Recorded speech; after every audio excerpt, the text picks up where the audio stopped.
So, should you shoot anamorphic or just letterbox? Let's find out.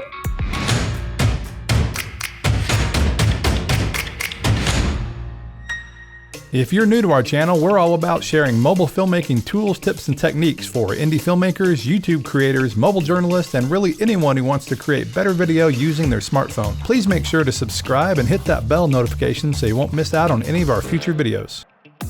Recently, we did a comparison video between 3 Moment lenses, the fisheye, the wide, and their new anamorphic. A question came up regarding distortion in the anamorphic lens. Why not just shoot with the wide and letterbox it?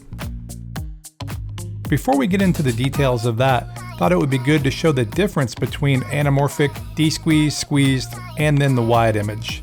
This is on a 5K iMac display. 4K de-squeezed anamorphic, 4030 by 1704, then squeezed anamorphic, which is 3840 by 2160, and then just the Moment wide lens, which is also 3840 by 2160.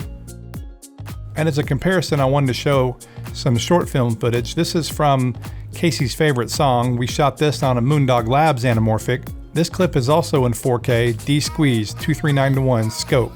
And then a second short film here. This is from Miranda. It was shot in 4K, but we mastered in 2K scope. And then we also did a version for YouTube in 2K letterbox. Wanted to show the letterbox because it's the exact same image, but just not widescreen. It's within a 16:9 aspect ratio. So if you shoot widescreen, you can export it full widescreen or export it letterboxed. So with the Moment lenses, how do the anamorphic and wide lenses compare? Well, the width of the shots is pretty similar. The main difference is the vertical resolution and the distortion. And to show this again, I'm going to go back to the desktop. These are QuickTime files, and on the left is the Moment wide lens, and on the right, the Moment anamorphic lens. Both these shot on an iPhone 8 Plus. Again, the wide lens, you have more top and bottom, and the anamorphic lens, you have subtle distortion. And typically you would have flares. The backlight was not hitting into the lens though, it was actually hitting the back of the chair. So again, the width is pretty similar, but with the distortion, there are differences, even if you just crop the top and bottom off to letterbox. To show this, here are some overlays.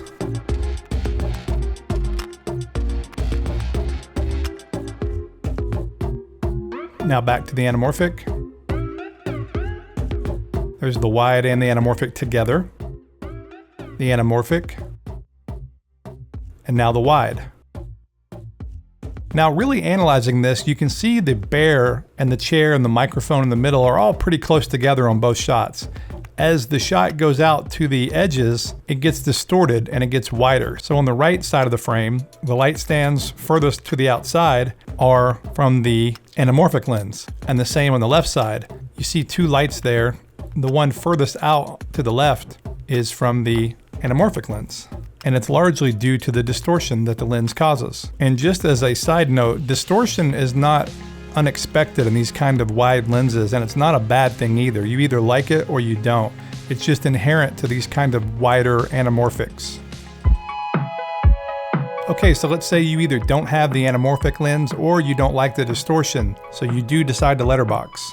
And right off the bat, it doesn't look bad. Keep in mind, when you see letterbox footage on YouTube, this is what most of them are doing. They're just taking their normal 16:9 footage and letterboxing it. So this is a very common practice. So now there the wide is compared to the anamorphic. I'm gonna jump into Premiere Pro so I can toggle back and forth and easily show you the difference. There's the anamorphic, there's the wide, anamorphic, wide. You get the idea. You can see the distortion, you can see the difference in the shots. So what if we do something to make these shots even more similar though? Let's letterbox and reframe. We'll push in on the shot to make it closer to the same shot size as the anamorphic, and we'll letterbox. Now that looks much closer. I'll jump back into a screen recording here of Premiere Pro to toggle back and forth to show you the difference. And now you can really see how the distortion goes back and forth between each shot.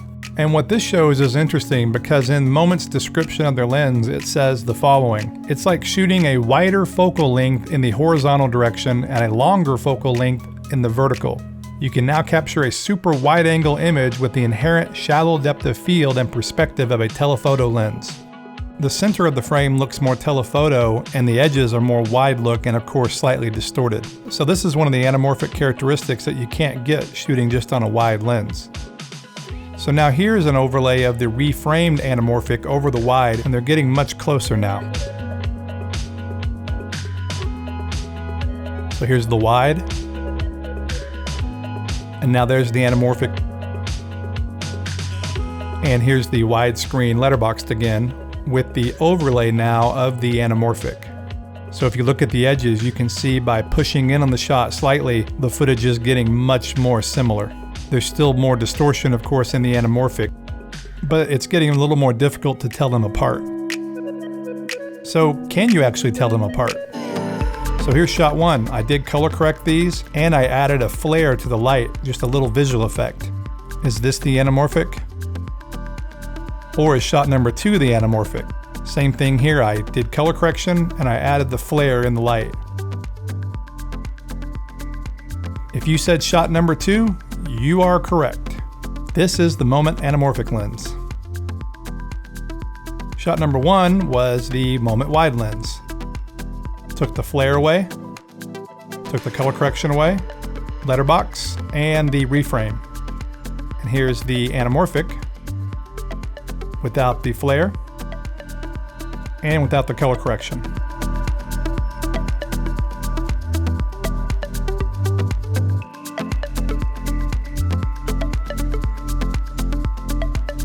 So which would you use? Well, in this situation, I think you could get away with doing the wide lens with the letterbox.